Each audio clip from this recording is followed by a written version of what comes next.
The Maasai Mara is an area of preserved savanna in southwestern Kenya bordering Tanzania. Stretching for about 1,500 square kilometers, it is one of the most iconic wilderness places on the planet. Most famous for the annual migration of 2 million wildebeest who make their way in from the Serengeti in Tanzania and into the Mara by crossing crocodile-infested rivers.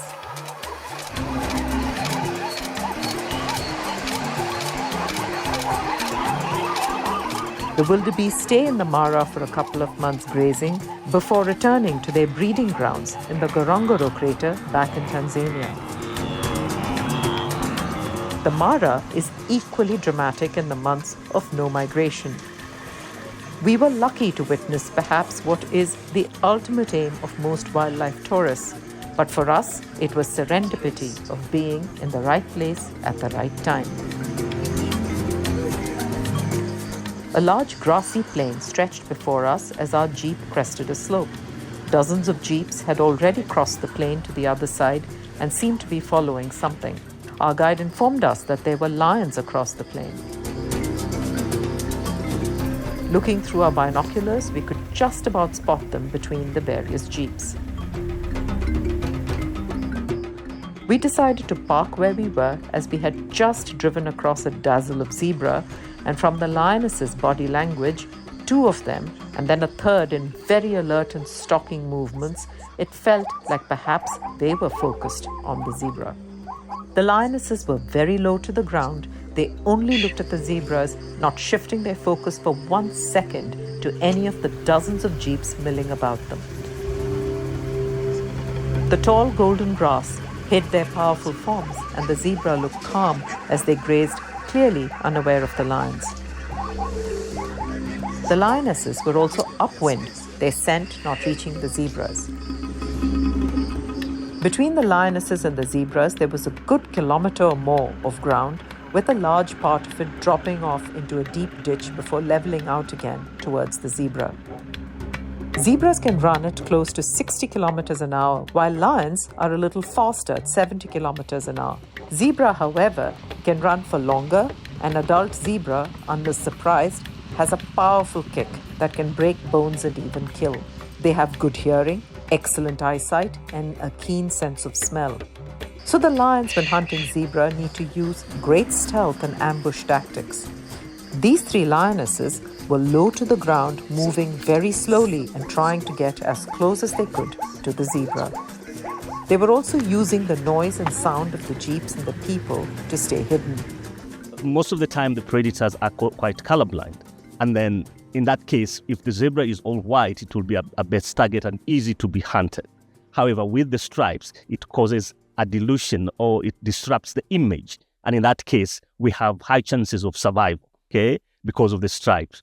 The lions had also to look at how do we counteract that, either by stalking very closely, okay, and being careful so that they can be able to see in a clear way. So the stalking came in hand as a result of the zebras having the stripes with them. It also seemed challenging as the deep slope in front of them would not only slow them down, but reveal them the minute they left the cover of the taller grass. While we watched this, I couldn't understand how they would negotiate the deep ditch without being immediately spotted by the zebra. Our jeep was parked just past the zebra dazzle, and if the lions were in our view, it seemed just a matter of time before the zebra would see them as well. In that moment, we noticed something amazing. To our left, in line with the zebras, was a 4th lioness. She had split away from the other lionesses and come all the way around using the jeeps as cover. No one had seen her until she slid out between 2 jeeps into the tall grass and crouched down on her belly. She was almost flat on the ground, her movements almost lizard-like. The zebra continued to graze without alarm, and the young foal in the herd, I was sure, was the target. They certainly hadn't noticed this 4th lioness. One of the lionesses in the group of 3 across the plains slightly raised her head, and the zebra must have seen her.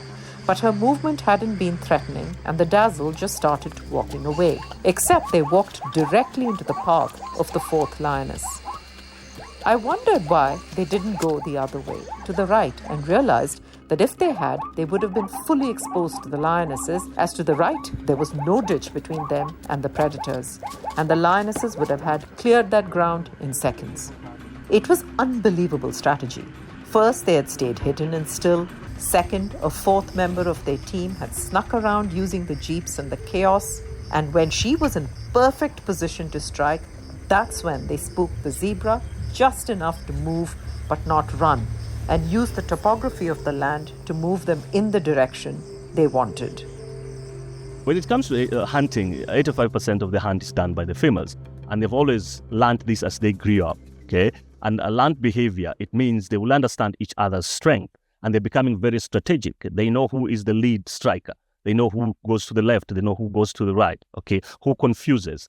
And that is something which they instantly learn as they grow up, okay? And that has made them very successful as social hunters.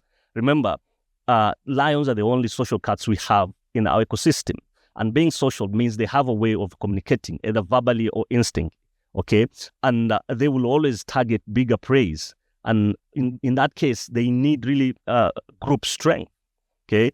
Some of them will confuse the prey. While the prey is concentrating on one, another one will just go around and see that he ambushes, because it's always an ambush and bring down situation, a takedown situation.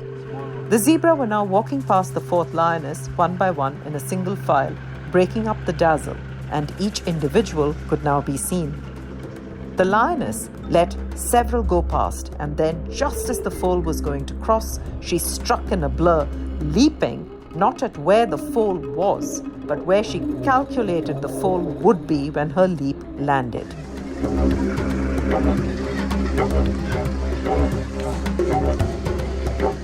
It was over in seconds, the other lionesses now joining in.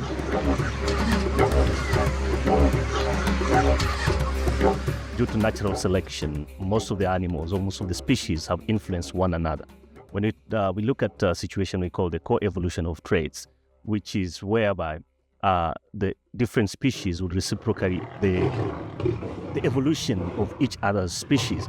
And at the end, we are going to have an optimum level where all of them are going to fit or are going to be specialized in one area or the other. And this leads to having a balanced ecosystem. It's always both sad and exhilarating to see the cycle of death and life in the wild. But it's this very circle of life that enables all life on our planet to thrive.